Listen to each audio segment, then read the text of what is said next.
Dok, Prof, kita mulai setelah countdown ya. Oke.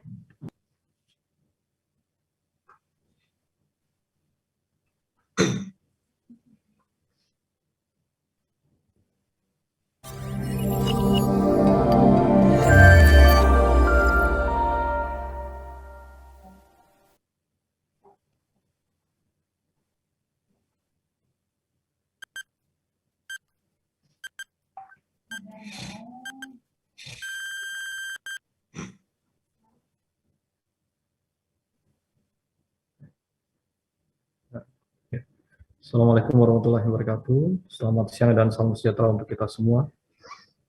Kepada seluruh peserta, selamat datang di acara public webinar. Siang hari ini akan mengangkat topik mengenai current issues in COVID-19.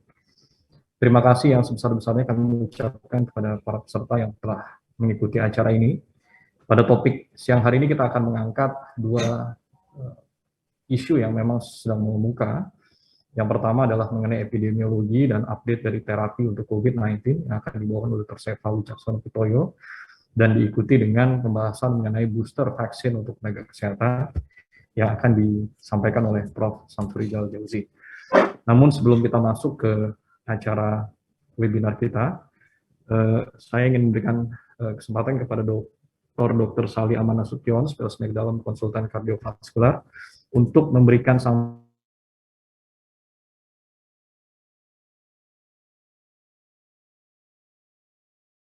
booster ini dan kemudian FNQ untuk vaksin ini. Kepada Dr. Sali, waktu dan tempat kami persilakan. Baik, terima kasih moderator Dr. Adityo. Suara saya bisa terdengar, Dok?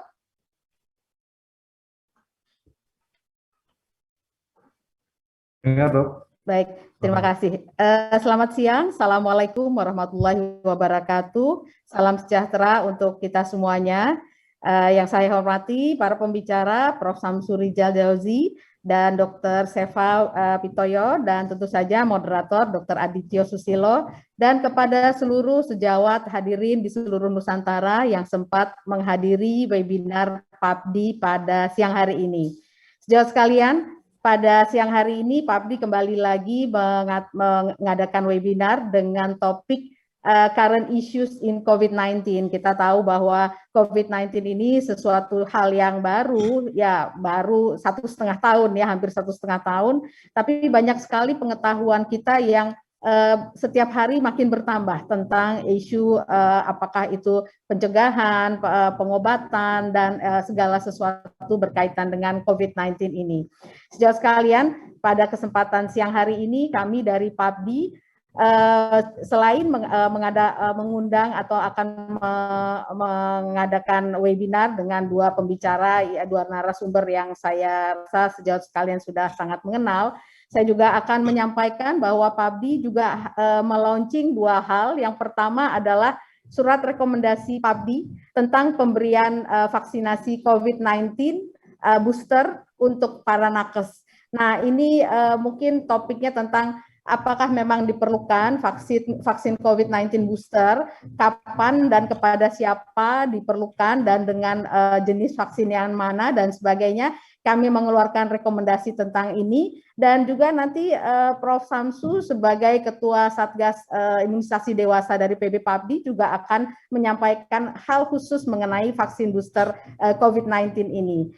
Dan kemudian kami juga melaunching FNQ atau Frequently Asked Question yang seringkali ditanyakan oleh apakah sejawat ataukah masyarakat atau siapapun itu, dan pada FAQ kali ini mengenai vaksin booster COVID-19 untuk nakes. Jadi kedua hal ini nanti sejawat bisa dapatkan di website PABDI, jadi tinggal masuk ke websitenya, dan kalau sejawat membutuhkan bisa mendapatkan di website kami tersebut.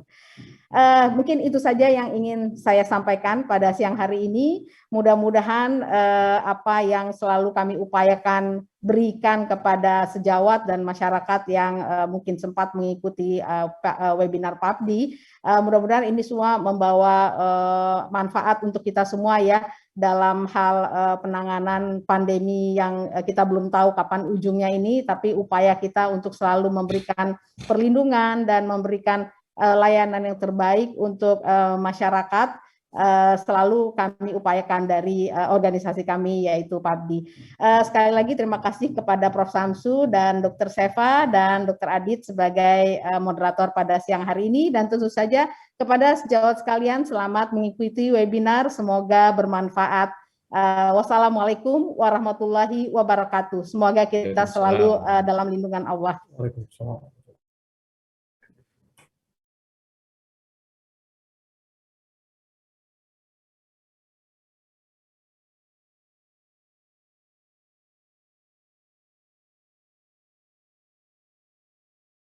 Disusun oleh Satgas Vaksinasi PB PABDI yang diketuai oleh Prof. Samsu Rijal Jauzi. Sebelum kita menginjak ke acara inti, izinkan saya untuk menyampaikan materi mengenai etik dan patient safety.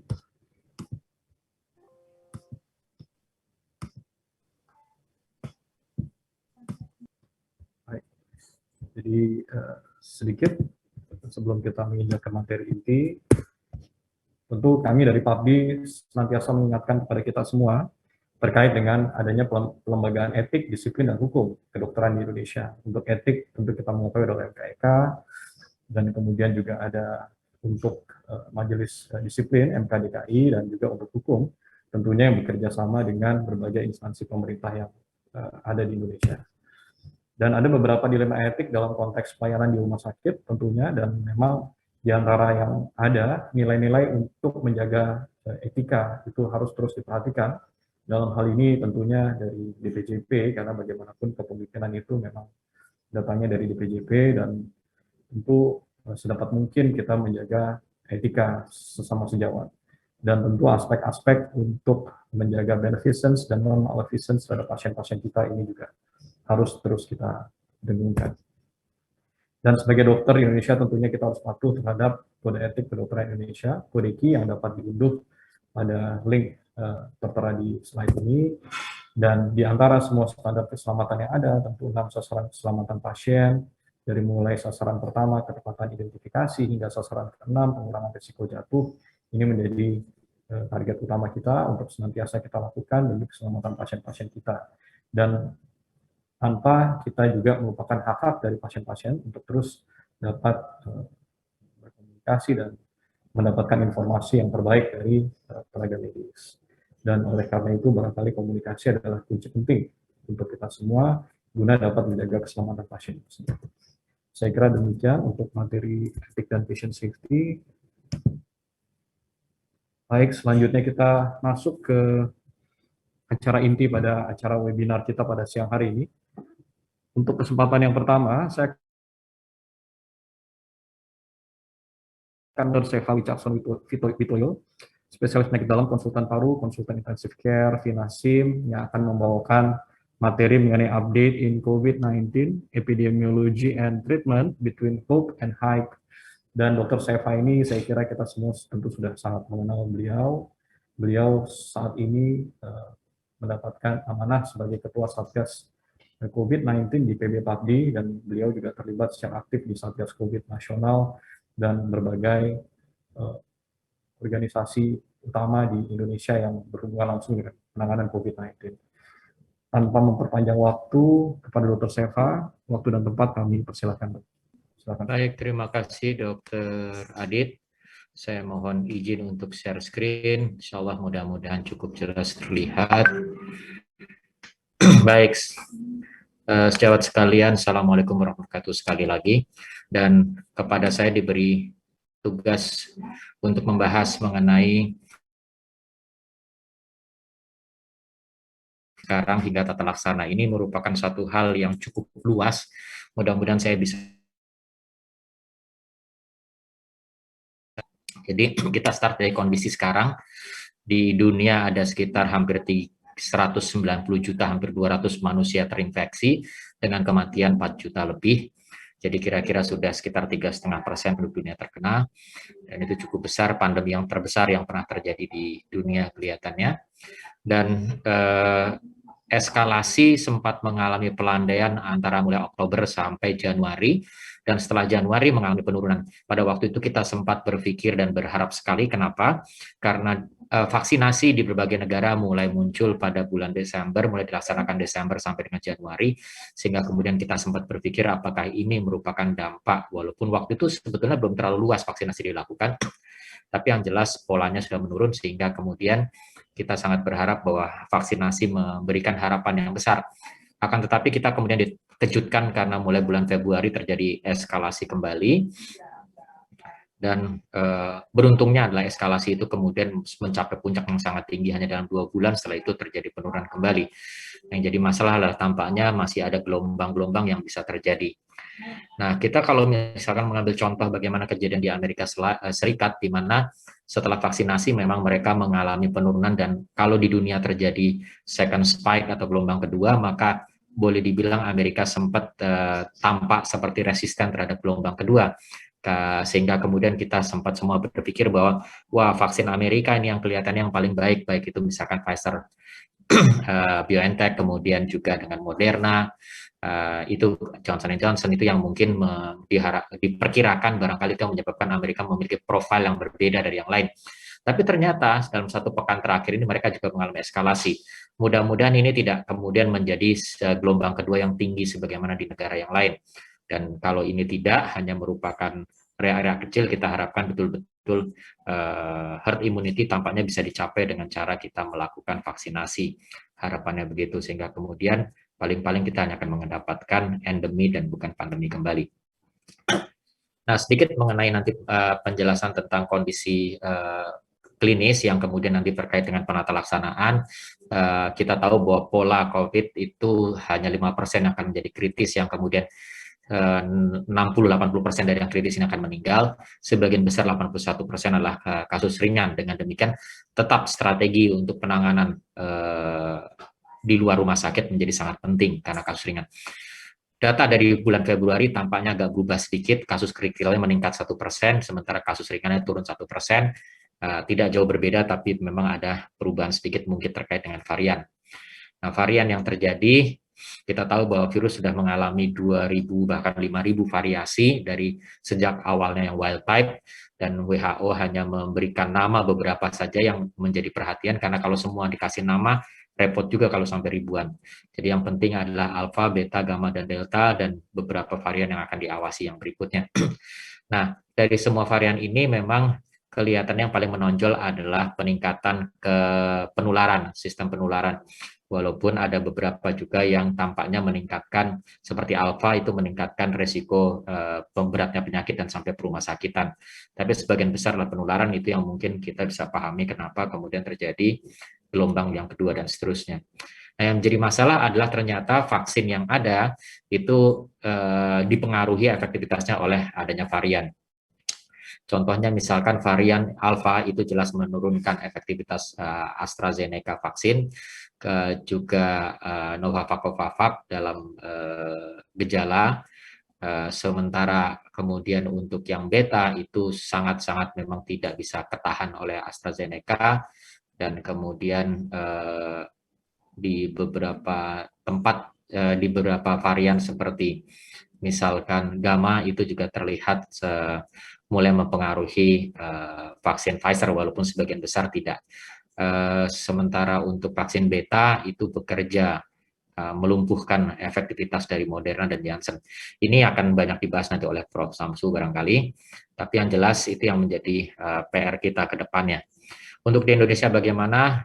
Indonesia gelombang pertama selesai pada bulan Januari dan kemudian menurun.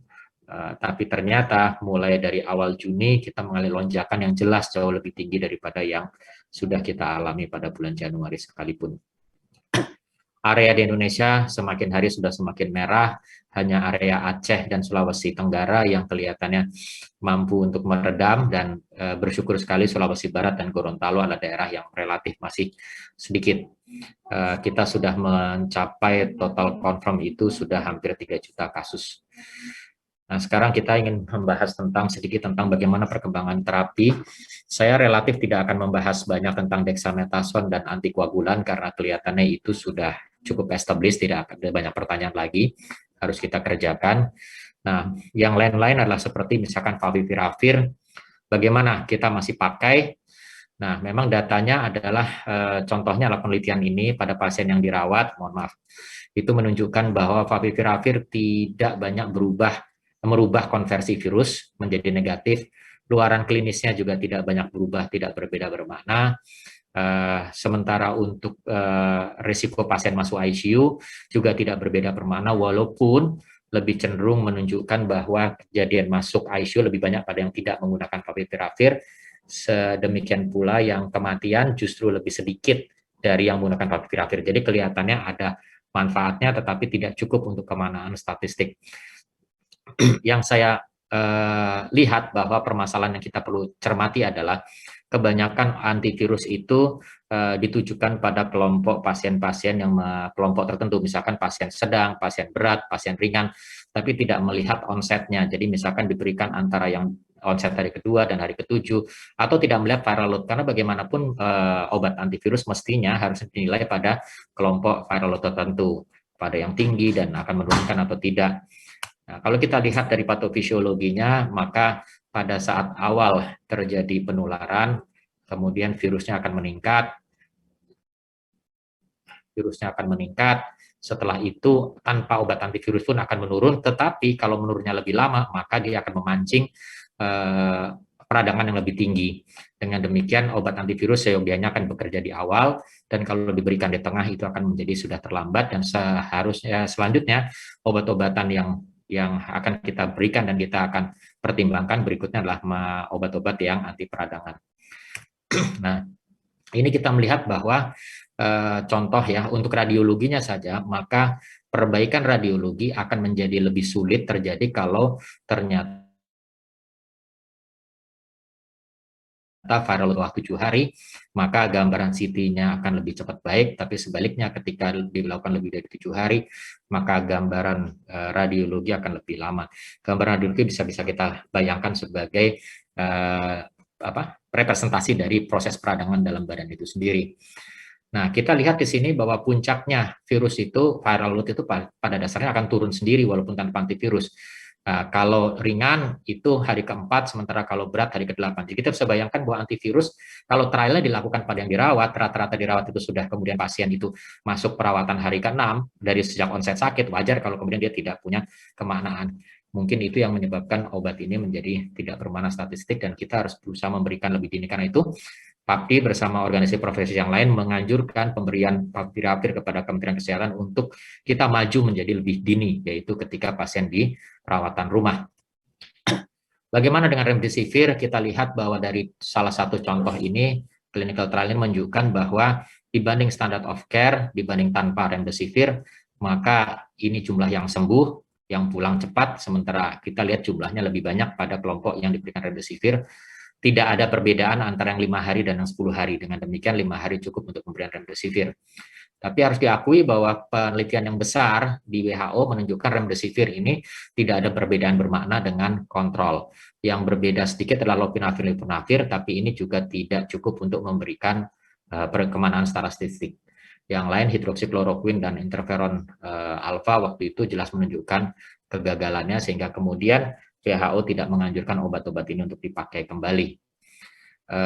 Tapi lagi-lagi kita lihat tadi bahwa pemberiannya itu diberikan pada kelompok yang sudah berat atau sedang berat, sedangkan antivirus itu berlaku di awal mestinya, dan di akhir kita sudah berhadapan dengan peradangannya saja.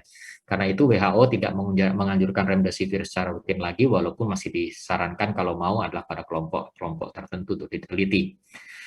Akibat dari itu, maka favipiravir dan remdesivir sampai sekarang masih digunakan di beberapa negara dalam panduan praktek mereka di negara masing-masing, di Jerman, kemudian di Polandia, di Inggris itu masih digunakan, di BMJ ini juga untuk mereka masih menuliskan.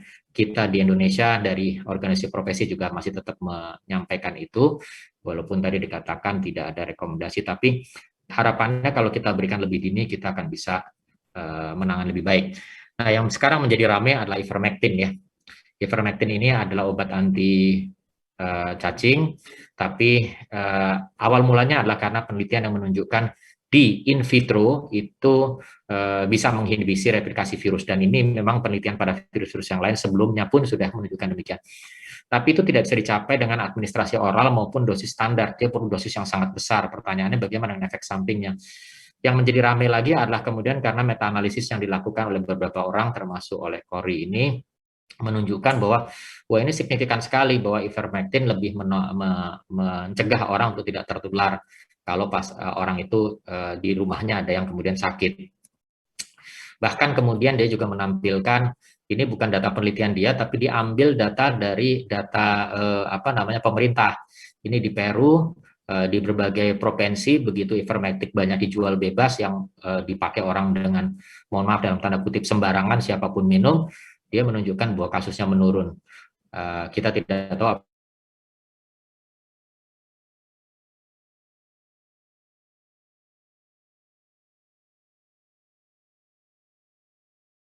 Roman membuat meta-analisis juga untuk mortalitas, tampaknya masih melewati garis tengah, tapi memang sebagian besar cenderung untuk menunjukkan bahwa ivermectin tampaknya bisa membantu mengurangi mortalitas.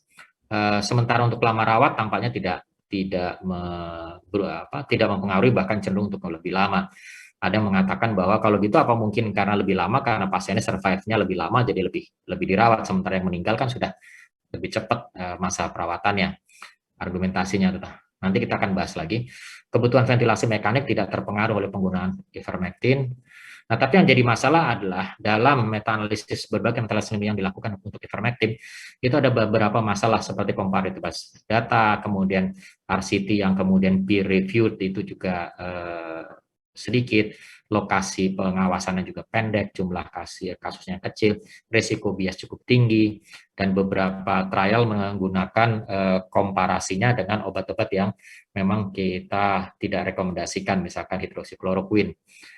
Nah, ini juga membuat kelemahan dari data yang lain, dan secara spesifik ini ada juga memancing ke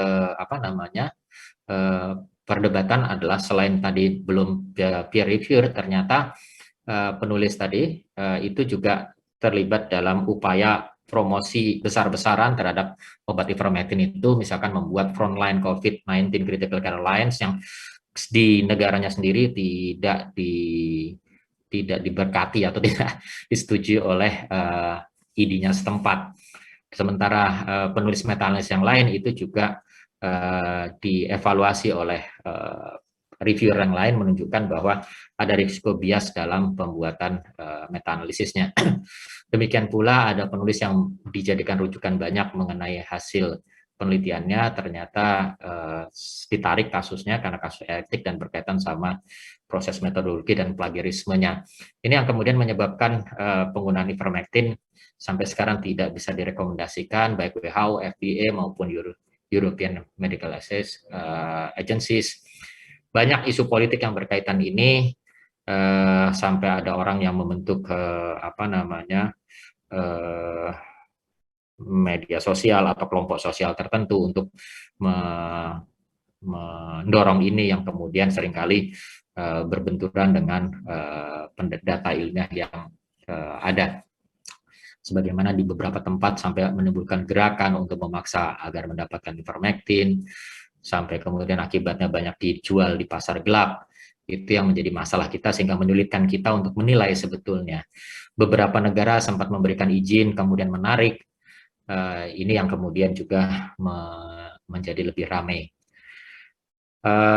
Berikutnya ingin saya angkat adalah antibodi monoklonal. Kita tahu bahwa kalau kita memberikan plasma konvalesens, darah orang yang kemudian dia sudah sehat, dia punya imunitas tinggi, kita harapkan imunitas itu kemudian akan antibodinya bisa diberikan kepada orang yang sakit, sehingga kemudian dia mengikat virus dan virusnya tidak bisa mengikat sel manusia hostnya, sehingga kemudian lebih cepat sembuh. Dan itu mencoba ditiru dengan membuat antibodi yang monoklonal, baik untuk langsung menetralisir virus SARS-CoV-nya maupun efek yang lainnya termasuk menetralisir interleukinnya. Jadi monoklonal antibodi dalam COVID itu ada yang kemudian untuk tidak SARS-nya, tetapi kepada interleukinnya misalkan tocilizumab, sarilumab, siltuximab, atau langsung direct ditargetkan untuk langsung mengikat virusnya sehingga tidak bisa mengikat sel manusianya. Ada beberapa trial masih pakai nomor kode B38H447D11 CR3022, dan obat yang sudah ada yang di approve emergency di EUA adalah caricibimab dan indebimab, juga belantimab dan estezimab, merupakan kombinasi. Bagaimana dengan tocilizumab? Tocilizumab itu merupakan reseptor antagonis, jadi bukan anti interleukin 6 tapi anti reseptornya. Itu sementara sudah ada beberapa yang untuk memberikan otorisasi untuk daruratnya. Data-data ini menunjukkan bahwa melaporkan bahwa tocilizumab menurunkan mortalitas, kemudian baik itu di Bodegoa maupun Berarti-Kurti, dan kemudian recovery trial juga menunjukkan penurunan angka kebutuhan ventilasi mekanik, tetapi mortalitasnya tidak berubah. Nah, tapi kalau kita kumpulkan lebih banyak, maka kita lihat bahwa penelitian lain juga ada yang menunjukkan dari Stone ini tidak efektif untuk mencegah intubasi. Rose ini mengatakan bahwa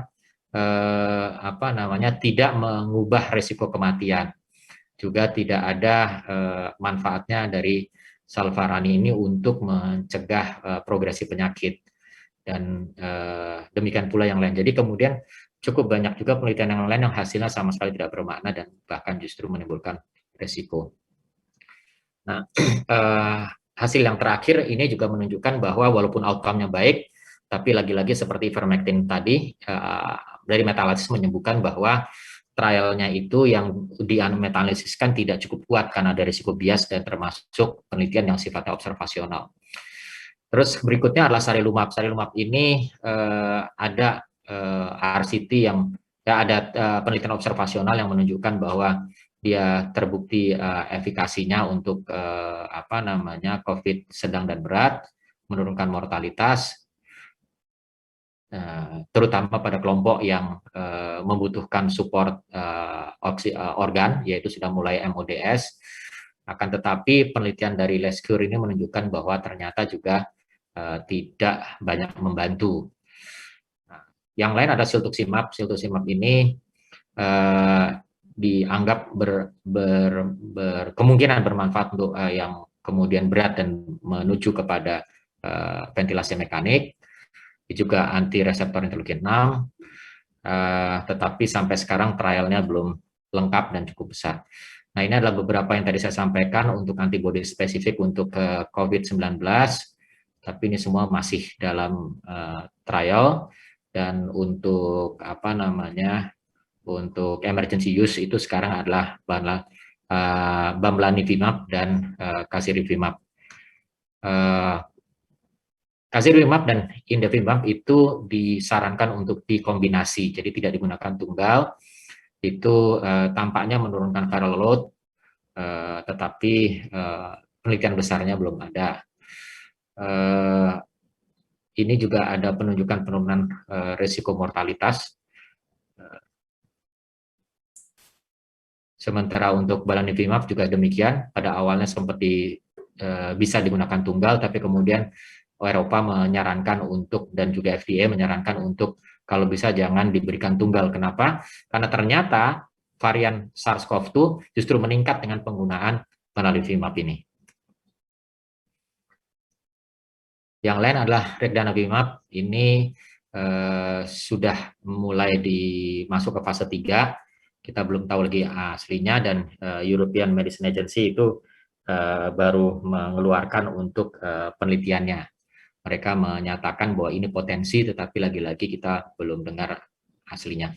Bagaimana dengan IVIG? IVIG banyak beberapa data, tapi lagi-lagi tidak terlalu besar. Ini salah satu contohnya adalah di mana ternyata didapatkan dia bisa mengurangi perawatan rumah sakit, memperpendek, tetapi untuk yang lain, progresivitas kebutuhan oksigen, sampai intubasi, mortalitas itu sama sekali tidak bermakna. Sebagaimana pula di sini, di penelitian yang lain menunjukkan bahwa ujung akhirnya itu tidak ada beda bermakna antara diberikan IVIG dan tidak, walaupun grafiknya IVIG rata-rata memang survivalnya cenderung untuk lebih di atas, tapi tidak terlalu jauh beda, dan ujung akhirnya ternyata tidak berbeda bermakna. Ini yang paling baru, bulan lalu satu meta-analisis cenderung untuk melihat bahwa tampaknya bisa jadi menurunkan mortalitas dari meta-analisis ya, tetapi tidak ada bedanya untuk mencegah perburukan. Jadi tampaknya obat-obat yang kita lihat tadi semua potensial ada, tetapi mesti diberikan pada posisi yang tepat, pada keadaan yang tepat dari pasien, dan tidak selalu pasti pada semua keadaan akan menghasilkan kondisi yang terbaik. Nah, jadi nggak pernah bisa kita menjanjikan kepada satu pasien, oh ini pasti akan berhasil dengan obat ini. Terus bagaimana dengan stem cell? Stem cell, ini penelitian di Indonesia kita menunjukkan bahwa survivalnya memang tampaknya lebih baik pada pasien berat, karena dia berhasil menurunkan interleukin 6, bahkan ferritin, procalcitonin, CRP, dedimer, NT-proBNP juga turun, tapi ini penelitiannya kelompok sampelnya kecil sekali. Jadi kecil sekali, paling tidak preliminary lah ya, kita belum bisa pastikan. Produknya sendiri sudah ada, di Indonesia sudah ada yang memproduksi di FKUI untuk stem cell-nya maupun sekretomnya. Nah, selanjutnya saya diminta untuk membahas tentang bagaimana strategi isolasi mandiri ini. Kira-kira isolasi mandiri itu menguntungkan atau tidak. Yang jelas, kita pernah punya data ini sejak di Cina, mereka punya data bahwa penularan di rumah itu jauh lebih besar daripada penularan di luar. Jadi sekalinya orang positif ketika masuk rumah, dia potensial di rumah sangat menularkan. Walaupun kalau di rumah berhenti di rumah, tapi kemudian kalau itu menularkan keluar, teman sekantor misalkan tertular, jumlahnya nggak banyak, tetapi di kantor itu pulang masing-masing di tempatnya masing-masing kan menularkan. Jadi multiply effect-nya lebih besar pada yang di kantor atau di sekolah, tetapi kalau jumlah orang yang tertular di lingkungannya sendiri lebih besar kalau di rumah. Karena itu, isolasi mandiri di rumah itu sangat penting, syarat-syaratnya harus dipenuhi. Kalau tidak, berisiko akan menambah kejadiannya. Karena itu, Kementerian Kesehatan dengan organisasi profesi sudah mengeluarkan kriteria pasien untuk isolasi mandiri. Jadi harus mereka itu kondisi rumahnya memungkinkan, kalau tidak ya tidak boleh. Nah, kemudian syarat klinisnya adalah nafasnya itu di bawah 20 kali, saturasi di atas 95, cukup bisa kooperatif, bisa memahami apa yang mesti dilakukan, tidak punya komorbid. Kondisi rumahnya harus mampu, yaitu ada kamar mandi yang terpisah, ventilasi cukup, kemudian tidak serumah dengan orang yang berisiko tinggi, misalkan orang yang sangat lansia, imunitas rendah, pasien dalam kemoterapi, kemudian keluarga bisa mendukung, terus ada alat, ada termometer, oximeter untuk di rumahnya. Nah, pemantauan yang harus dilakukan, ini syarat dari kita adalah ada termometer, ada pengukuran saturasi, mampu melakukan pengukuran frekuensi nafas dan nadi, kemudian bisa melaporkan keluhan, dilakukan tiap hari ke puskesmas tempat, tetapi mekanismenya di beberapa provinsi, kami lihat itu diminta laporkan ke Pak RW dan RW-nya lah melaporkan ke Puskesmas. Kapan dia harus bergerak keluar dari rumah dan ke rumah sakit adalah bila suhunya menetap 38, saturasi diturun di bawah 95, frekuensi napas di atas 30, ini di mana dia harus keluar dari rumah dan pindah ke rumah sakit. PAPDI telah mengeluarkan panduan isolasi mandiri yang memberikan contoh bagaimana membuat agenda diary pemantauan yang harus dilaporkan. Mudah-mudahan ini bisa dilakukan karena kalau tidak, risiko keterlambatan untuk pasien kemudian dimobilisasi ke rumah sakit menjadi sangat berbahaya. Mungkin itu yang bisa saya sampaikan. Terima kasih atas perhatiannya. Assalamualaikum warahmatullahi wabarakatuh. Waalaikumsalam. Terima kasih Dr. Seva atas presentasinya yang sangat holistik. Saya kira ini membuka wawasan kita semua terkait dengan berbagai opsi terapi yang ada. Ini opsi terapinya cenderung out of the box, jadi bukan yang standar-standar, tapi yang di luar dari standar, dan oleh karena itu tadi di-highlight oleh Dr. Seva mengenai timing, di mana timing ini menjadi sangat penting, yang kemudian dapat diharapkan menjadi pintu masuk kapan kita memberikan dan kemudian diharapkan memberikan hasil yang terbaik. Sekali lagi terima kasih kepada Dr. Seva atas presentasinya yang sangat baik. Tapi izinkan saya untuk melanjutkan dahulu untuk sesi yang kedua. Kami undang Profesor Dr. Samsudin Jauzi, spesialis medical konsultan alergi imunologi, selaku Ketua Satgas Imunisasi dari PB PAPDI, untuk dapat memberikan arahan terkait COVID-19 vaksin booster for healthcare professionals, should we, gitu ya Prof. Jadi saya kira judulnya ini menarik sekali karena memang isu mengenai vaksinasi booster bagi nakes ini mengemuka, dan saya meyakini di hati kecil kita semua banyak bertanya-tanya mengenai hal ini. Untuk mempersingkat waktu, kami persilakan kepada Prof. Samsu untuk dapat menyampaikan materinya. Silakan Prof. Terima kasih. Assalamualaikum warahmatullahi wabarakatuh. Terima kasih Dr. Adityo. Boleh share screen saya? Jadi memang kan belakangan ini banyak sekali berita-berita bahwa nakes kita sudah amat kelelahan, loading pekerjaannya banyak, sementara kemungkinan antibodi yang didapat pada penyuntikan kedua, sebagian besar Sinovac itu sudah mulai turun. Sehingga timbullah pemikiran bahwa apakah nakes kita ini perlu dilindungi dengan booster. Jadi slide ini dibantu oleh Dr. Ansari dan Dr. Irwin, terima kasih. Slide berikutnya. Ya, ini berita-berita bulan Juli kemarin, slide. Ya, slide lagi. Ini waktu itu bagaimana perhatian pemerintah terhadap nakes yang akan menyediakan, dan pada Jumat kemarin, 1 minggu yang lalu, ternyata sudah dilaksanakan launchingnya, dan mudah-mudahan dengan launching itu seluruh nakes akan segera bisa mendapat booster ini. Slide berikut. Jadi pertama barangkali ada baiknya kita memakai istilah yang lebih kita seragamkan, meskipun ini belum merupakan satu definisi, yaitu membedakan antara dosis ketiga dengan booster. Sebenarnya booster itu juga ada dosis ketiga, tetapi kalau kita lihat di banyak penelitian yang dilakukan, dosis ketiga itu biasanya diberikan kalau pemberian dosis kedua, pembentukan antibodi masih rendah. Dan itu biasanya terjadi pada penerima vaksin yang imun compromise. Jadi pada imun compromise, entah itu kanker, entah itu transplant dan sebagainya, setelah disuntik 2 kali tidak mencukupi sehingga diberikan suntikan ketiga. Sedangkan pengertian booster kalau disepakati diberikan kepada orang yang sudah mendapat dosis kedua vaksin dan terbentuk antibodi yang tinggi yang bisa memproteksi, tapi antibodi tersebut kemudian menurun 3 atau 6 bulan kemudian, seperti terlihat pada uji klinik, sehingga daya proteksinya menjadi berkurang dan amat rendah, sehingga perlu dilakukan booster atau penguatan. Jadi booster itu biasanya sudah mencapai antibodi yang mencukupi dan proteksi beberapa lama, kemudian dia menurun sehingga perlu diberikan penguatan. Slide berikut. Nah, antibodi dan platform. Kita tahu bahwa berbagai platform vaksin COVID-19 tujuannya adalah untuk membentuk antibodi terhadap antigen yang diberikan. Pada umumnya antibodi yang kita harapkan adalah neutralizing antibody, dan itu biasanya adalah antibodi terhadap spike atau khususnya terhadap RBD. Pada platform inactivated, antigennya karena yang disuntikan adalah seluruh virus yang inactivated, maka antigennya banyak sekali. Hanya salah satu di antaranya adalah antigen terhadap spike.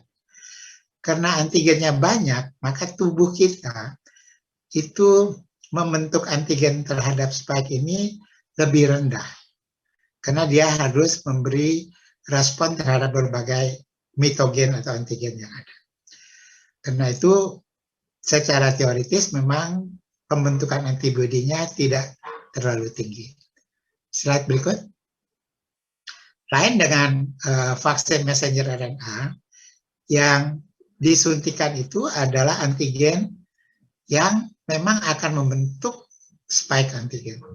Sehingga khusus untuk spike antigen ini, neutralizing antibodinya, sehingga terbentuklah antibodi yang tinggi dan proteksinya memang kita lihat di atas 90%. Nah, uji klinik yang menggunakan berbagai platform ini, pada booster ada yang menggunakan platform yang sama, misalnya Sinovac 2 kali, boosternya Sinovac juga. Tetapi juga sekarang mulai ada uji klinik di mana platformnya berbeda. Katakanlah pertama dan kedua AstraZeneca, platformnya yang digunakan Moderna atau Pfizer.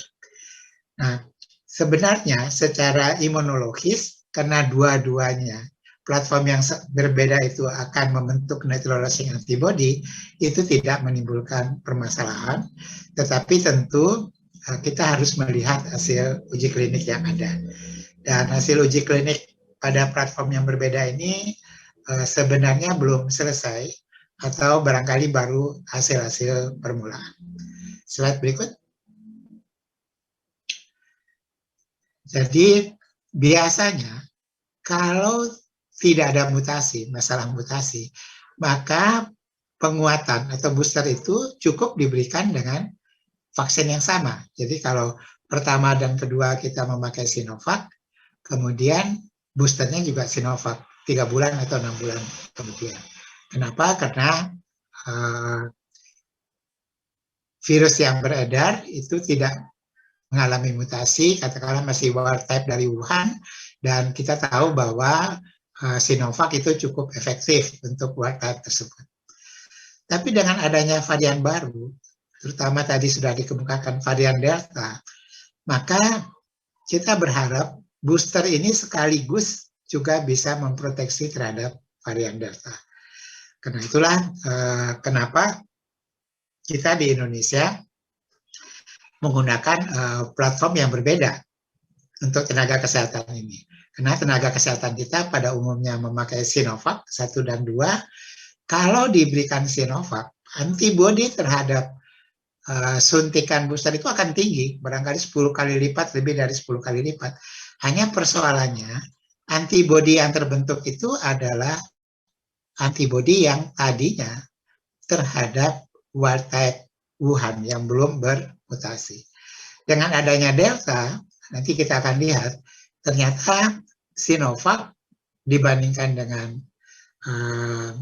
messenger RNA, katakanlah Moderna, itu lebih lemah proteksinya. Karena itulah kita memilih untuk boosternya adalah platform yang berbeda, yaitu messenger RNA. Dalam hal ini kebetulan yang tersedia adalah Moderna. Slide berikut. Jadi pertanyaan-pertanyaan yang timbul adalah apakah orang yang sudah selesai dengan skema primer, yaitu suntikan pertama kedua, perlukah di booster. Lalu booster itu setelah selesai suntikan kedua, buat siapa? Apakah buat semua orang ataukah ada kelompok-kelompok tertentu? Ya, dan kita juga tahu bahwa ada kemungkinan pada orang-orang imun kompromis, meskipun sudah disuntik 2 kali, belum cukup antibodinya, dan ini memerlukan suntikan ketiga. Slide berikut. Nah, ini yang harus kita perhatikan. Pertama, untuk primer dulu, suntikan pertama dan kedua. Siapa yang diutamakan? Kita ingin seluruh masyarakat. Tapi yang diutamakan adalah kelompok-kelompok yang punya penyakit penyerta sehingga rawan terhadap komplikasi, dan itu adalah orang-orang usia lanjut yang tinggal di rumah jompo, mereka yang berumur lebih dari 65, kalau kita 60, lalu 16 atau kita 18 sampai 59 tahun tapi dengan penyakit penyerta. Sebaliknya, tenaga kesehatan mungkin banyak yang belum berusia 60 tahun, tetapi dia adalah rawan terhadap paparan, exposure. Di samping tenaga kesehatan juga sebenarnya frontliner dan tenaga kerja lain yang esensial. Ini untuk yang primer. Tapi ini sudah kita dahulukan pada pertama kali, kemudian bisa lanjut ke yang berikutnya, yaitu di luar lansia dan tenaga kesehatan. Kita sudah sekarang pada yang seluruh masyarakat, bahkan juga pada anak umur 12 sampai 17 tahun. Berikutnya, kalau untuk booster, di samping yang mudah terjadi komplikasi dan berisiko untuk paparan, juga perlu mempertimbangkan kelompok yang imunitas yang sudah tinggi, antibodinya kemudian menurun. Kemudian juga perlu mempertimbangkan varian-varian. Ya, karena ini akan mempengaruhi hasil dari booster itu. Slide berikut. Jadi ini sudah tadi bahwa untuk komplikasi dan exposure ini adalah usia lanjut, comorbid, dan ini adalah petugas kesehatan dan frontliner lainnya. Slide berikut. Sedangkan yang risiko untuk antibodinya turun, itu dari uji klinik kita mesti dapat data, dan data kita dari Sinovac di Bandung itu punya data terhadap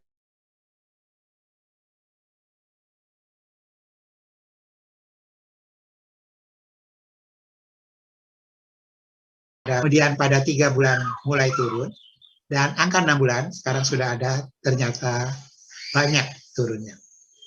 Jadi karena itu memang setelah 6 bulan perlu untuk dilakukan penguatan.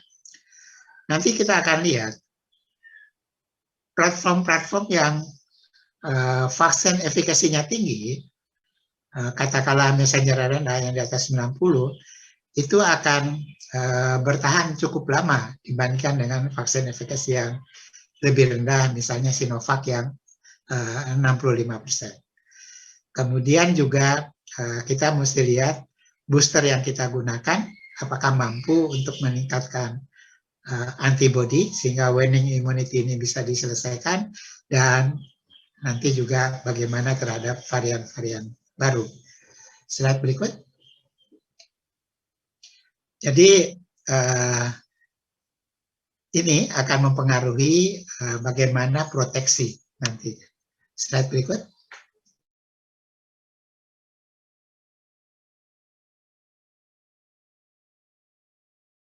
Yang dikatakan oleh Dr. Seva, ternyata yang banyak menarik perhatian adalah Delta, karena yang jelas Delta itu meskipun Alpha juga, tapi Delta lebih tinggi lagi kemudahan untuk transmisi, dan ada beberapa kemungkinan lain.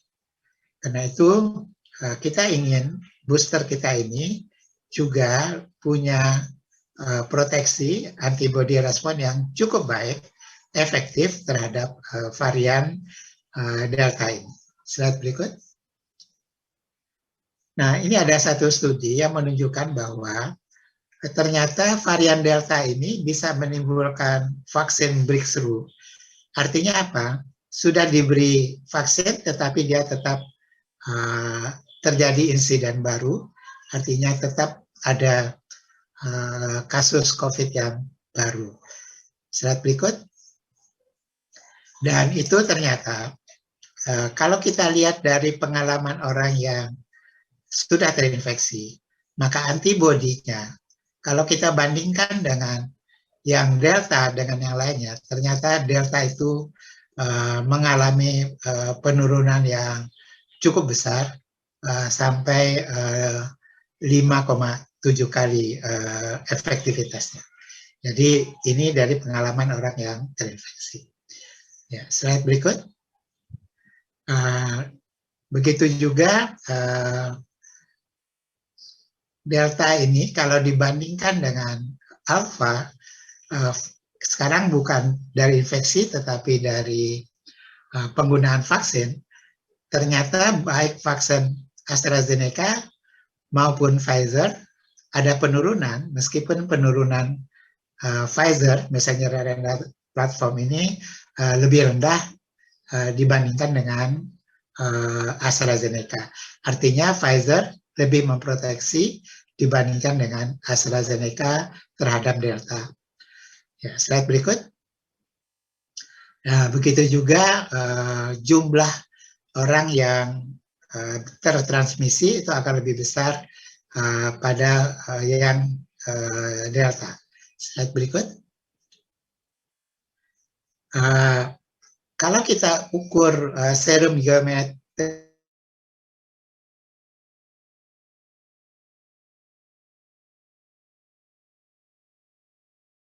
terhadap SARS-CoV-2 varian Delta ini dibandingkan dengan ini ChAdOx1 ini adalah AstraZeneca, BNT 162B2 ini adalah Moderna. Kita lihat bahwa neutralizing antibody-nya jauh lebih tinggi pada messenger RNA platform. Slide berikut. Ini datanya tidak terlalu besar, tapi ingin memperlihatkan bahwa neutralizing antibody ini aktivitasnya menurun pada berbagai jenis vaksin dan terhadap variannya. Yang pada sekarang ini jumlahnya belum terlalu banyak, yang disimpulkan adalah messenger RNA itu lebih protektif dibandingkan AstraZeneca terhadap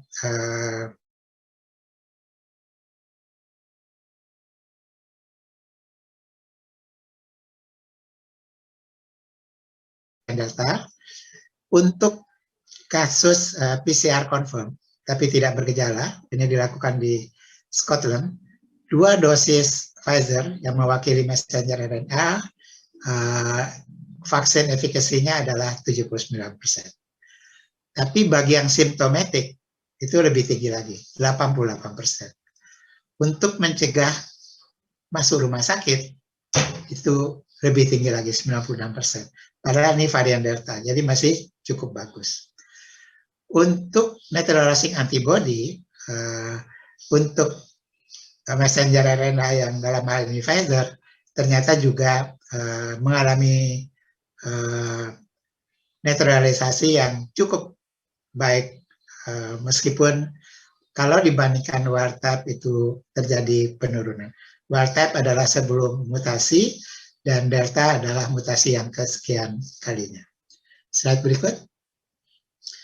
Nah, jadi kita sekarang sudah tahu bahwa vaksin efikasi kita harus gunakan yang tinggi. Kalau kita gunakan Sinovac pada suntikan ketiga hanya sekitar 65%.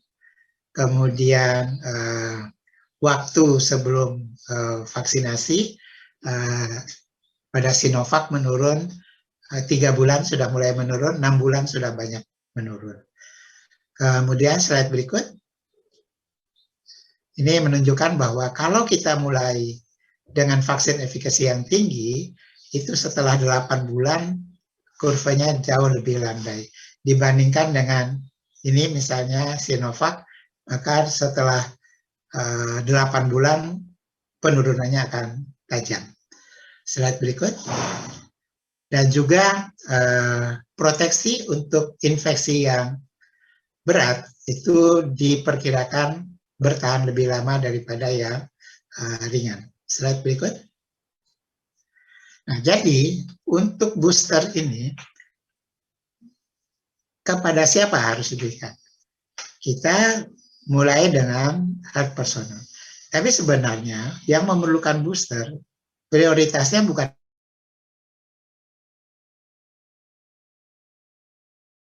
hanya usia lanjut, apalagi yang tinggal di rumah-rumah penampungan dan yang mengalami imun compromise, apalagi yang mempunyai penyakit-penyakit penyerta.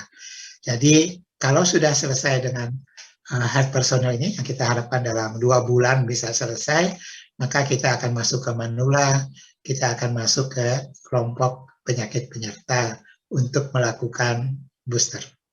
Slide berikut. Nah, faktor-faktor yang perlu diperhatikan adalah usia lanjut, imunodefisiensi, gangguan fungsi ginjal, penggunaan imunosupresif, steroid, dan juga obat-obat kemoterapi. Ini harus kita pertimbangkan. Slide berikut.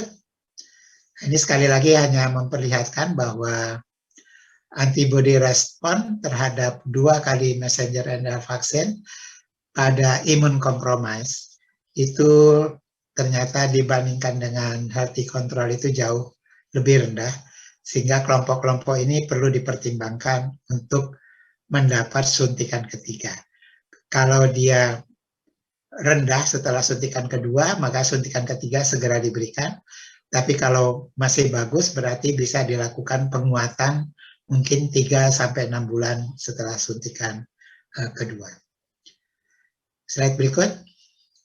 Nah, saya sengaja stop di sini, tidak terlalu banyak dengan imun compromise, supaya kita punya cukup waktu untuk berdiskusi, yang pada kesimpulan sementara booster untuk tenaga kesehatan diperlukan. Karena angka dari uji klinik kita di Bandung, setelah 3 bulan neutralizing antibody terhadap SARS-CoV-2 itu menurun, bahkan 6 bulan menurunnya sudah cukup banyak.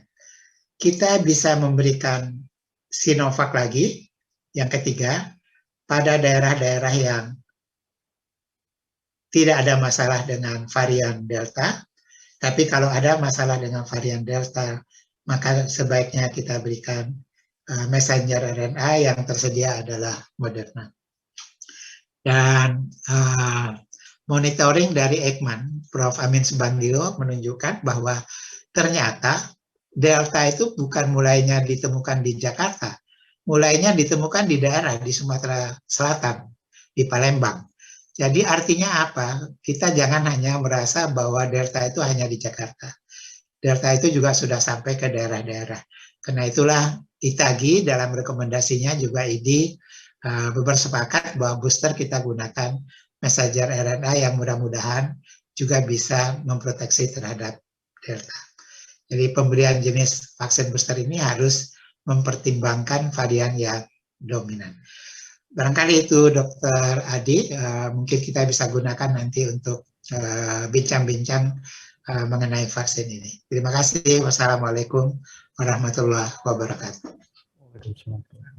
Terima kasih banyak Prof. Samsu atas paparannya, dan saya meyakini dari setelah kita mendengar paparan dari Prof. Samsu, kita semua menjadi lebih paham dan mengerti mengenai platform-platform vaksinasi dari COVID ini, yang memang sedianya kita sudah mengetahui dari awal bahwa secara nature antibodi terhadap coronavirus itu sifatnya short-lived, dan oleh karena itu istilah tadi dosis ketiga, booster, platform vaksin, ini semua menjadi ilmu yang tentu amat bermanfaat bagi kita untuk menyikapi kondisi pandemi saat ini terkait dengan vaksinasi. Dan kita melanjutkan, Prof. Dokter izin, sudah banyak sekali pertanyaan yang masuk. Alhamdulillah kita masih punya waktu sekitar 30 menit untuk dapat berdiskusi. Saya mohon izin memulai dengan pertanyaan untuk Dr. Seva dahulu dari sejawat kita. Ada 2 pertanyaan Dr. Seva yang saya coba rangkum. Pertanyaan ini terkait dengan pertimbangan pemberian antivirus. Jadi ada sejawat yang menanyakan, apakah COVID yang tanpa gejala untuk dapat menekan laju progresi yang mungkin khawatir dia bisa berprogres suatu saat gitu, apakah antivirus tetap dapat diberikan sedini mungkin meskipun mereka adalah pasien-pasien tanpa gejala. Dan juga masih terkait dengan pertimbangan ini, apakah dibenarkan, jadi ada 2 pertanyaan itu, apakah dibenarkan apabila pasien itu belum memiliki hasil swab PCR yang yang positif misalnya, jadi sudah dites tapi hasilnya belum keluar, tapi mungkin paparannya jelas, gejalanya juga jelas, kemudian labnya juga mungkin sudah ada peningkatan peradangan gitu, apakah dibenarkan untuk dapat memberikan antivirus sesegera mungkin dengan harapan untuk dapat memotong laju progresivitas dari COVID-19? Mungkin 2 pertanyaan itu, Dok. Silakan, Dok.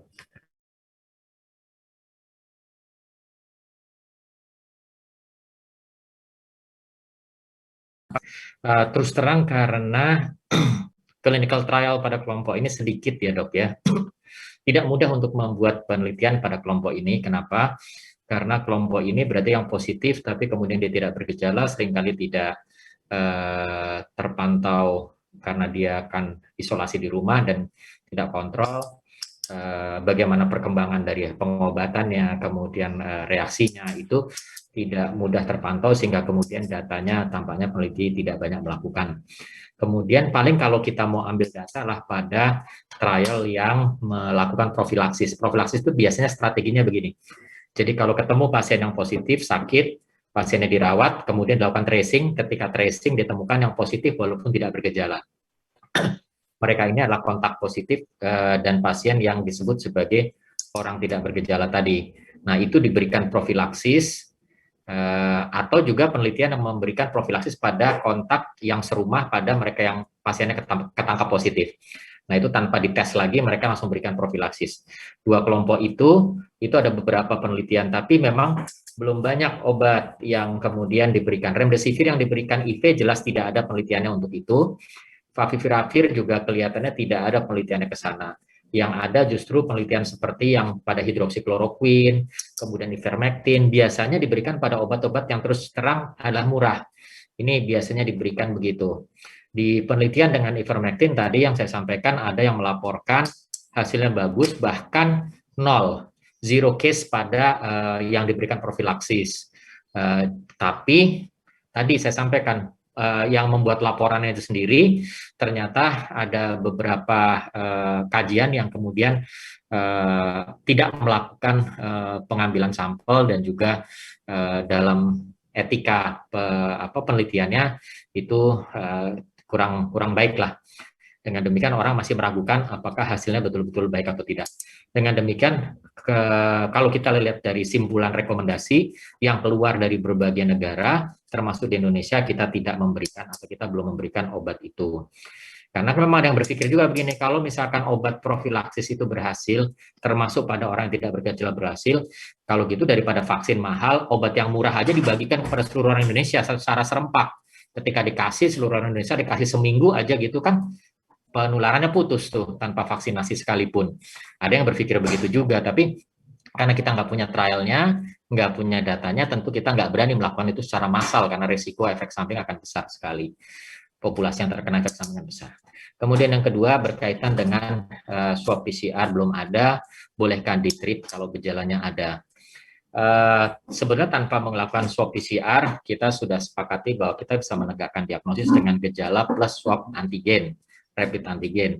Bahkan dulu kita bisa menambahkan kalau anamnesisnya sesuai, konsepnya sesuai, kita bisa melakukan pemeriksaan antibodi saja, itu sudah bisa membuat kita menyimpulkan itu pasien memang COVID apabila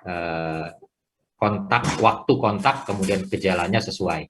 Itu menurut saya itu kita bisa mulai treatment. Tapi kalau sama sekali belum ada data, kemudian swabnya belum ada juga, sementara hanya klinisnya sesuai, jangan lupa bahwa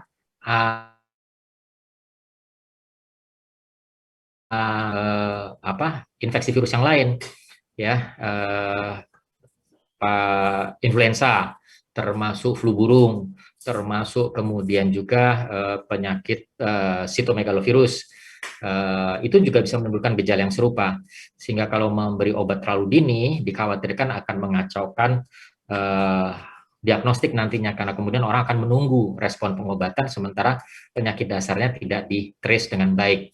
Kita masih ingat dulu pada bulan Maret akhir ketika awal-awal pandemi tahun 2020, itu setelah kasus di Jakarta, kasus yang pertama kemudian di Semarang, itu yang kemudian pasien pneumonia virus berat, sudah langsung diisolasi segala macam, begitu di screening lengkap antivirus, antigen virus, PCR virusnya, yang keluar adalah influenza. Jadi itu yang membuat kita tetap harus berhati-hati. Terima kasih Dr. Adit, mudah-mudahan cukup jelas.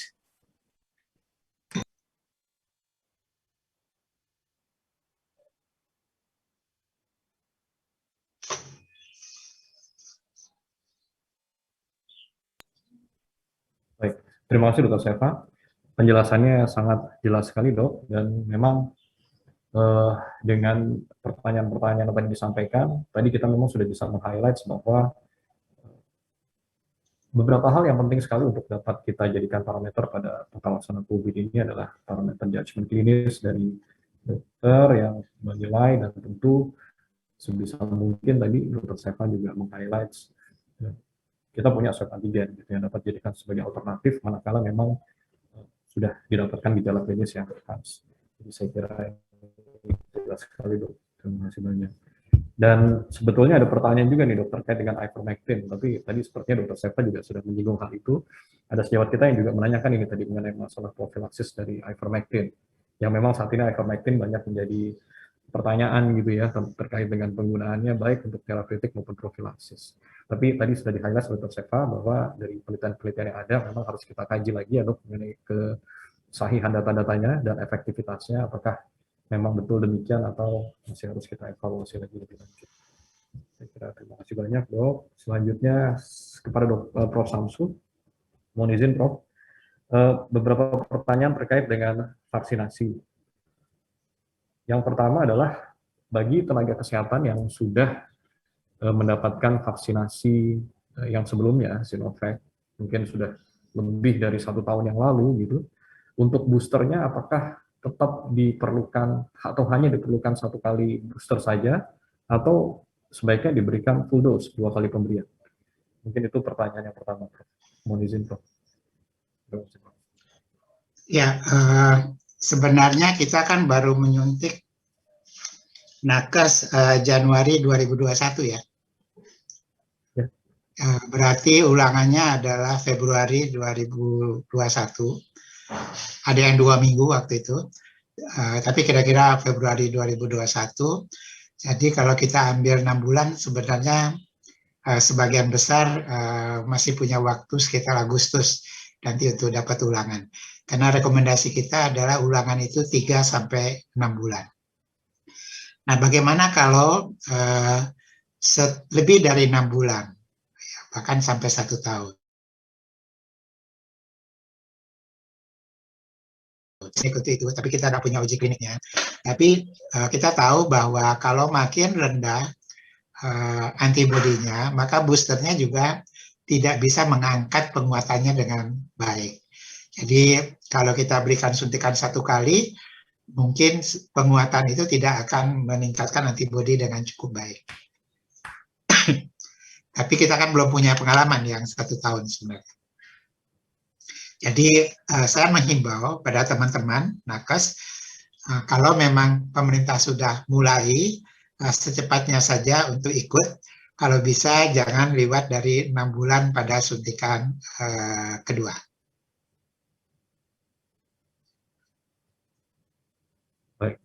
Baik, terima kasih banyak Prof atas penjelasannya.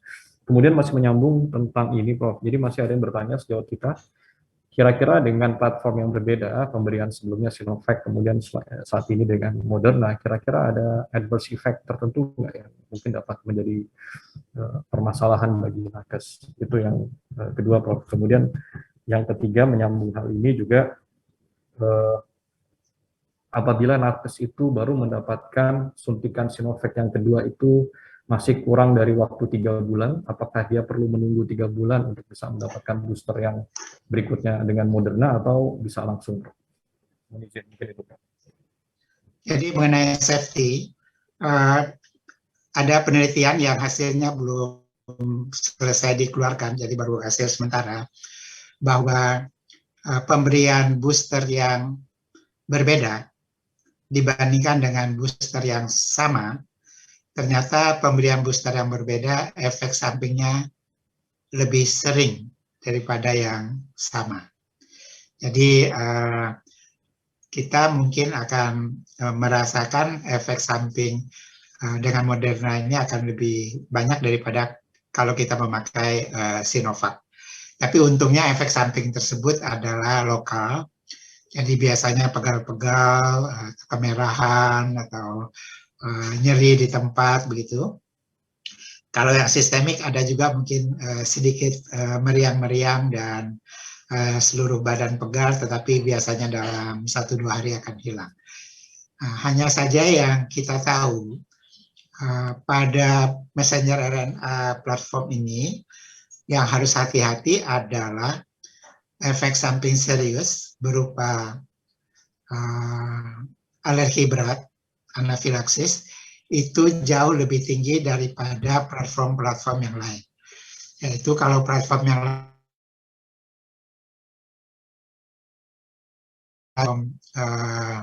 messenger RNA ini, baik Pfizer maupun Moderna, itu bisa 1/100.000. Jadi masih amat jarang sih, tetapi pesannya adalah buat vaksinator, betul-betul harus menyiapkan kit anafilaksisnya, jangan sampai lupa, jangan sampai alpa.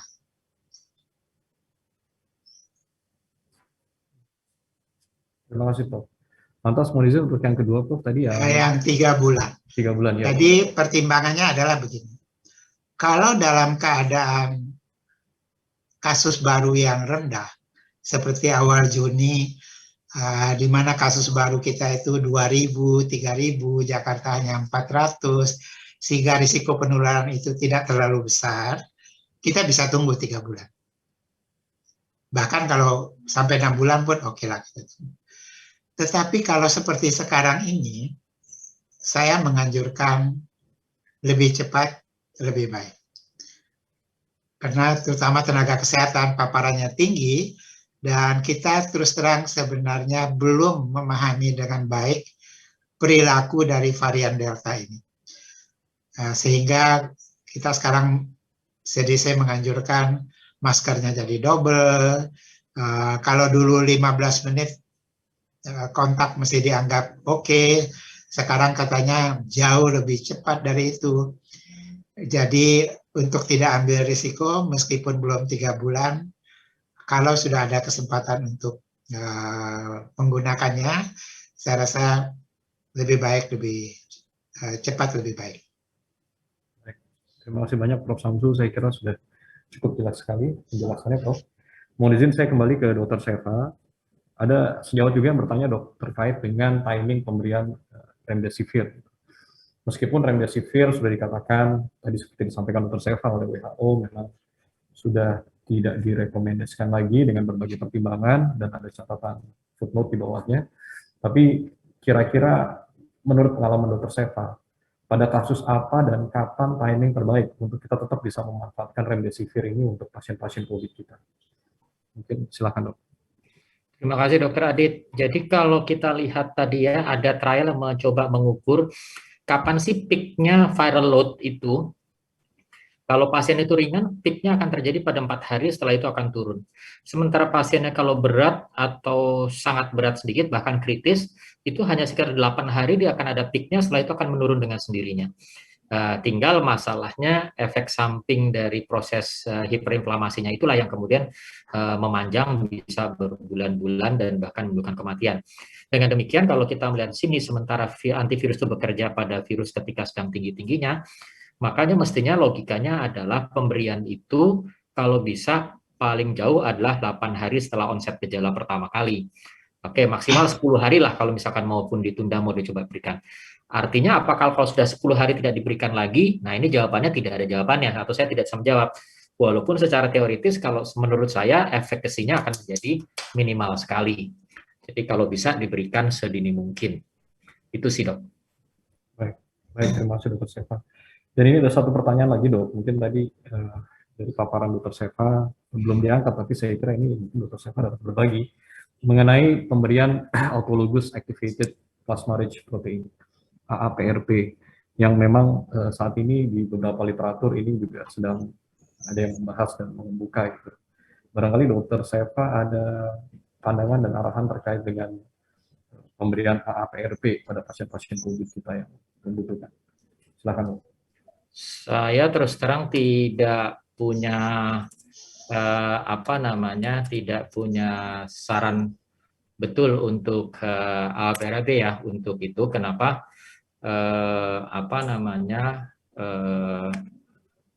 Terus terang saya belum pernah membaca mengenai seberapa efekasinya dan pemilihannya. Itu, Dok, saya terus terang aja. Baik, terima kasih, Dok. Karena memang ini sejawat menanyakan dan saya pikir memang ini masih isu yang masih sangat relatif baru ya. Saya pikir kita masih harus banyak mengkaji tentang hal ini. Sementara tadi Dr. Seva juga memaparkan banyak mengenai monoklonal antibody. Ini juga ada sejawat juga yang menanyakan, Dok, apakah dari dokter ada pertimbangan khusus misalnya bila ada experience, kapan kita bisa memilih tadi ada siltuximab, sarilumab, tocilizumab gitu, apakah ada pertimbangan tertentu atau memang ini bisa saling menggantikan? Mungkin ya. Antar jenis obat itu gitu ya? Iya, Dok. Untuk kasus-kasus COVID yang membutuhkan, yang kritis barangkali. Baik. Yang pertama, lagi-lagi saya tidak pernah membaca komparasi head to head antar obat itu. Jadi saya tentu tidak bisa memberikan anjuran bagaimana. Yang jelas kebetulan punya pola yang sama, yaitu antireseptor interleukin 6. Dengan demikian maka kita tentu akan memberikannya itu, salah satu diantaranya adalah di antara obat-obat itu adalah apabila ada tanda-tanda reaksi akibat interleukin 6-nya tinggi. Jadi harus ada bukti interleukin 6-nya tinggi, kemudian ada bukti pula tanda inflamasi yang tinggi. Dua itu yang kemudian kalau menurut saya cukup rasional untuk diberikan. Sebab kalau interleukinnya tidak tinggi, tanda inflamasinya tinggi, mungkin sebabnya karena yang lain. Atau sebaliknya juga, interleukinnya kelihatannya meningkat, tapi tanda inflamasi tidak ada, jangan-jangan itu sudah fase declining, jadi mungkin tidak memerlukan kembali obatnya. Nah, tetapi kalau pemilihan satu di antaranya, saya terus terang, saya belum pernah membaca ada trial head to head, jadi saya tidak ingin berkomentar tentang itu. Berbeda dengan kelompok yang lain yang bekerja bukan kepada interleukin 6, tapi ditujukan kepada reseptor yang lain. Nah, tentu masing-masing sesuai dengan indikasi adanya atau tidak. Begitu, Dok. Baik, terima kasih banyak Dr. Seva. Saya izin berpindah kepada Prof. Samsu kembali. Prof. Ada pertanyaan, Prof. Apabila seseorang mengukur titer antibodi dan ternyata titer antibodinya masih tinggi, apakah yang bersangkutan tetap memerlukan pemberian booster untuk berikutnya begitu, Prof? Atau memang gambaran titer antibodi ini dapat memberikan arahan bahwa sebetulnya dia masih punya antibodi yang protektif? Mungkin itu dulu, Prof, pertanyaan. Silakan, Prof.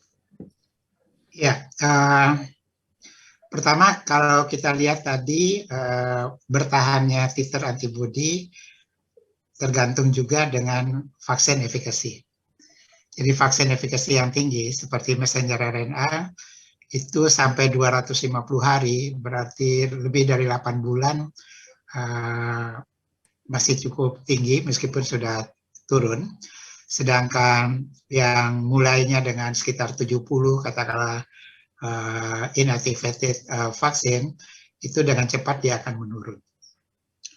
Nah, cuman kita harus tahu apa yang kita ukur pada antibodi itu. Sebenarnya neutralizing antibody itu harus diukur memakai virus hidup. Jadi SARS-CoV-2-nya harus dalam keadaan bereplikasi, lalu dikasih neutralizing antibody, sehingga bisa dilihat hambatannya. Itu hanya bisa dilakukan di laboratorium BSL-3, karena dia memakai virus hidup. Kalau tidak nanti berisiko buat yang mengerjakan. Karena itu semua testing antibody kita tidak ada yang menggunakan standar virus hidup. Digunakan standar lain, ada yang disebut pseudovirus atau surrogate, yang sebenarnya hanya mengkorelasikan dengan pemeriksaan yang memakai virus hidup tersebut. Dan berbagai kit dilakukan, dan kit itu mempunyai harga normal yang beda-beda. Ada yang tinggi sampai 250, ada yang cuma 8 harga normalnya, sehingga tidak ada kesepakatan umum mengenai harga normal ini.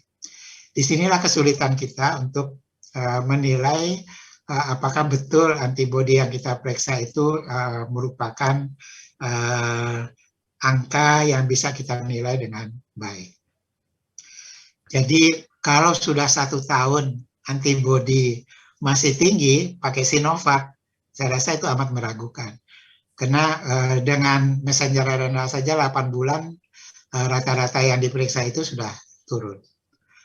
Jadi kita sebenarnya bisa melihat dari uji klinik yang ada.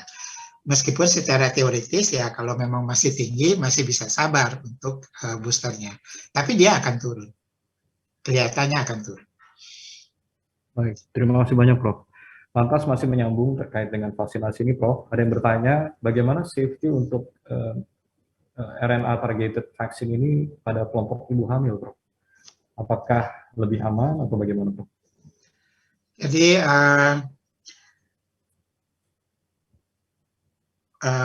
kesepakatan antara Badan POM dengan ITAGI dan profesi, dalam hal ini POGI, itu sudah keluar dan sudah disampaikan kepada Kemenkes, sehingga mungkin dalam waktu yang tidak terlalu lama lagi Kemenkes akan mengeluarkan panduan.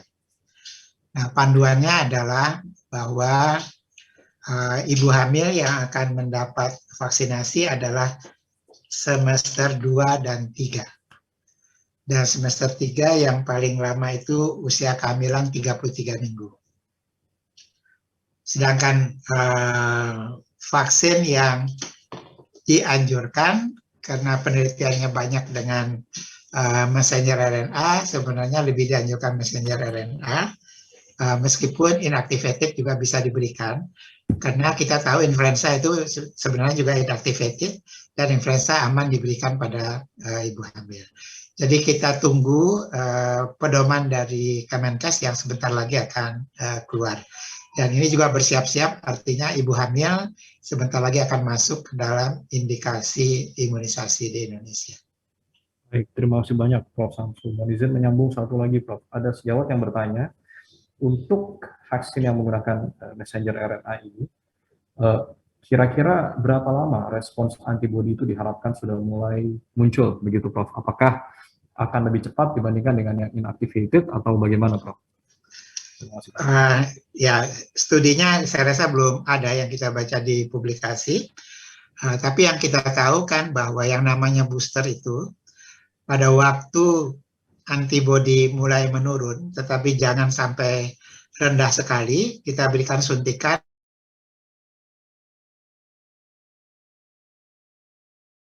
kita boosterkan. Jadi pengalaman-pengalaman booster adalah seperti itu. Apakah lebih cepat messenger RNA atau inactivated, saya rasa belum ada data. Terima kasih Prof. Samsu. Saya izin kembali kepada Dr. Seva. Dok, pertanyaan ini masih berputar pada antivirus, Dok. Jadi ada sejawat juga yang bertanya, pada pasien-pasien COVID dengan manifestasi prolong positif. Jadi pasien ini menjalani isoman, kemudian barangkali mendapatkan beberapa terapi suportif, kemudian setelah lewat hari ke-14-nya yang bersangkutan melakukan evaluasi PCR dan ternyata didapatkan hasil PCR dengan CT value yang tidak tinggi. Sejawat menanyakan bagaimana peran antivirus pada kondisi seperti itu. Apakah masih ada tempatnya? Karena mengingat sudah lewat dari 2 minggu, tapi CT value masih rendah.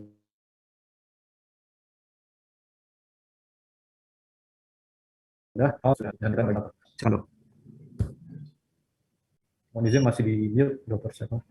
Baik, ya terima kasih Dr. Adit. Ya, jadi tadi saya sampaikan bahwa pola virus itu biasanya dia akan melakukan reduksi sendiri setelah di atas 10 hari atau 2 minggu. Jadi memang sampai sekarang tidak ada rekomendasi untuk memberikan antivirus apa namanya di atas 2 minggu hanya gara-gara masih positif. Kecuali kalau kelihatan masih klinisnya memang masih ada gejala infeksi misalkan. Tapi secara umum karena tadi saya sampaikan bahwa reaksi inflamasi itu bisa memanjang setelah virusnya turun, juga kita tidak bisa menjadikan itu semata-mata menjadi panduan untuk memberikan antivirus. Apalagi kalau klinisnya sebetulnya klinis perbaikan hanya karena persisten positif. Beberapa penelitian menunjukkan bahwa hasil persisten pada tes PCR itu ternyata adalah remnant atau bukan lengkap virus dengan keseluruhan genomik sekuensi yang lengkapnya untuk virusnya. Sehingga dengan demikian tidak bisa dikatakan virus utuh. Dengan demikian obat antivirus tidak banyak manfaatnya di sini. Kita tahu bahwa obat antivirus itu rata-rata bekerja dengan cara menghentikan kemampuan virus untuk bisa menempel kepada reseptornya dan melakukan replikasi di dalam sel hostnya. Dan kalau itu virusnya sendiri sudah tidak punya, walaupun dia swabnya positif, tapi dia sendiri sudah tidak punya kemampuan untuk melakukan attachment itu, obat antivirus juga tidak ada gunanya lagi. Jadi mestinya sih tidak ada tempatnya untuk memberikan. Baik, terima kasih banyak Dr. Seva. Mohon izin satu pertanyaan lagi dok dari sejawat terkait dengan stem cell. Menurut pengalaman dan pertimbangan dari Dr. Seva, kira-kira stem cell ini kapan waktu terbaik untuk kita berikan? Apakah pada semua kasus COVID atau kasus COVID derajat severe kritis atau kasus COVID yang memang sudah membutuhkan regenerasi karena kondisi fibrosis parunya yang hebat begitu? Mungkin Ya. itu pertanyaan, silakan dok. Ya, jadi trialnya sendiri yang ada adalah baru memberikan stem cell pada pasien yang berat dan kritis. Salah satu alasannya tentu adalah karena ini tidak murah ya, pengobatan ini tidak murah, sehingga kemudian pada pasien-pasien yang ringan tentu dipertimbangkan ada alternatif yang lain untuk memberikan terapi. Itu yang pertama, sehingga kita belum bisa menjawab pada pasien katakanlah tidak berat, sedang gitu, kira-kira bagaimana outcome-nya. Karena tadi trialnya baru pada pasien-pasien yang berat dan kritis, dan beratnya pun berat yang menuju kritis. Itu satu. Kemudian yang kedua adalah pemberian stem cell itu dulu memang diharapkan untuk memperbaiki apa namanya remodeling. Dengan demikian maka dipikirkan untuk diberikan di akhir ketika kita sudah pasti bahwa pasien ini sudah mengalami katakanlah viral load-nya sudah mulai turun sehingga dia saatnya untuk mulai melakukan remodeling, kita berikan. Tetapi yang menjadi data yang sekarang bahwa stem cell itu ternyata mempunyai efek juga disebut sebagai cell talk ya, komunikasi atau pembicaraan antar sel. Dia mengeluarkan informasi berbagai macam protein untuk mengkomunikasikan dengan sel yang sedang terjadi di dalam, termasuk sel inflamasi. Akibatnya kemudian dia tidak hanya berfungsi pada remodeling, tapi regulasi imunitas yang terjadi. Jadi secara logika ini bisa juga diberikan ketika tanda-tanda ya hiperinflamasi mulai terjadi.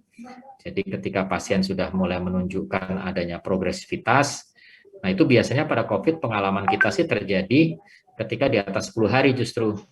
Nah itu tampaknya sudah diberikan walaupun pasien itu tidak fase remodeling, malah justru lagi eskalasi. Itu logiknya begitu. Tapi lagi-lagi saya harus sampaikan evidence-nya saat ini tidak ada untuk kelompok yang itu. Hanya pada pasien yang kritis yang pernah diberikan. Begitu dok. Baik, terima kasih Dr. Seva atas penjelasannya yang sangat-sangat lengkap dan jelas. Mohon izin satu pertanyaan terakhir untuk Prof. Samsurijal. Ini banyak sekali pertanyaan terkait dengan timing booster dan yang lain-lain, Prof. Tapi ada satu pertanyaan terkait dengan neutralizing antibody. Kembali pertanyaan ini lagi oleh sejawat. Jadi sebetulnya apa yang dimaksud dengan pemeriksaan yang dikatakan neutralizing antibody? Apakah itu identik dengan IgG spike RBD-nya maksudnya, atau ada yang lain? Dan kemudian kembali lagi, pertanyaan kembali dilanjutkan juga, Prof. Apakah data tersebut kembali dapat menjadi penentu seseorang layak atau tidak layak untuk mendapatkan booster vaksin? Mohon izin, Prof. Demikian, Prof. Ya, sebenarnya kan kita melihat dua hal. Pertama, mungkin titernya, antibodinya berapa, itu yang sekarang banyak keluar hasilnya. Tapi sebenarnya yang kita inginkan bukan itu. Kita mau lihat berapa dia bisa mereduksi multiplikasi daripada virus tersebut. Karena itulah kenapa neutralizing antibody yang kita tahu kadarnya mungkin tinggi itu dicampurkan dengan kultur dari virus, dan kita mau lihat pada kultur tersebut berapa kemampuan dia untuk menghambat. Karena kadar antibodi yang tinggi tidak berarti fungsinya bisa menghambat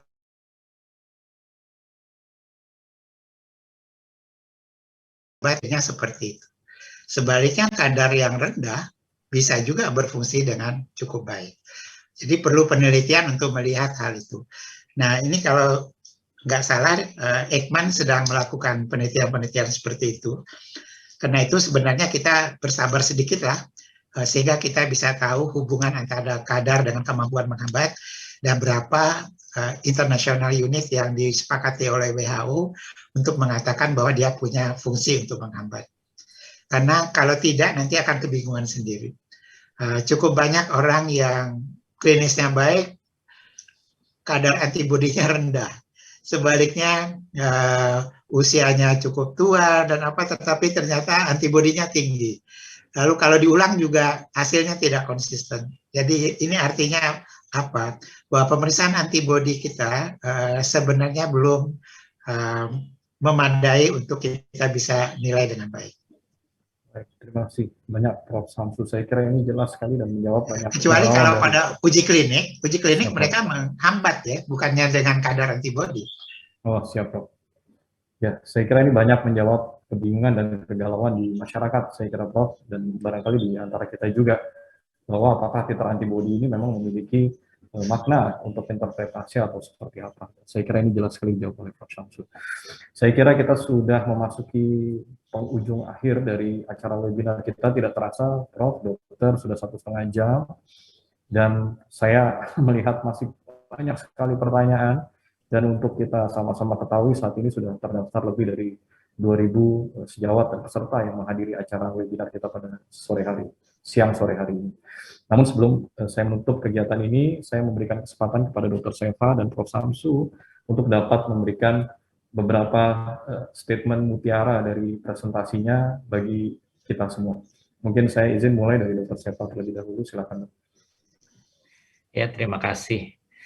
Dari saya, yang penting yang pertama adalah ketika kita ingin mengatasi, menangani pasien COVID dan juga mengatasi pandemi ini, maka kita harus selalu melihat pertama kondisi pasien untuk memilih pengobatan yang tepat. Tidak ada satu obat yang bisa bekerja kepada semua keadaan.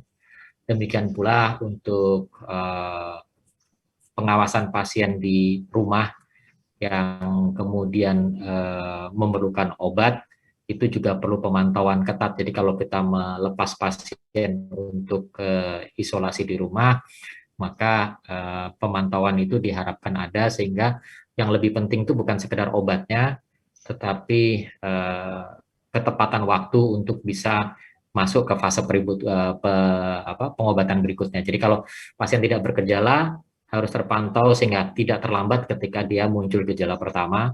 Kalau pasien gejala ringan, maka sudah harus jelas kapan tidak terlambat ketika kita menemukan dia masuk dalam mulai kriteria sedang dan seterusnya.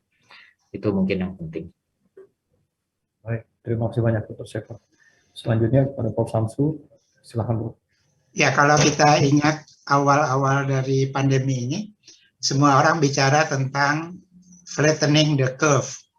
Ya, kita harus menekan kurvanya supaya kasus baru itu sedikit mungkin. Dan kita tahu keadaan kita sekarang tidak memungkinkan untuk bisa melakukan itu secara cepat. Artinya apa? Artinya paparan terhadap SARS-CoV-2 ini, terutama di layanan kesehatan, saya rasa akan masih tinggi sekali. Dan teman-teman menghadapi jumlah kasus yang banyak.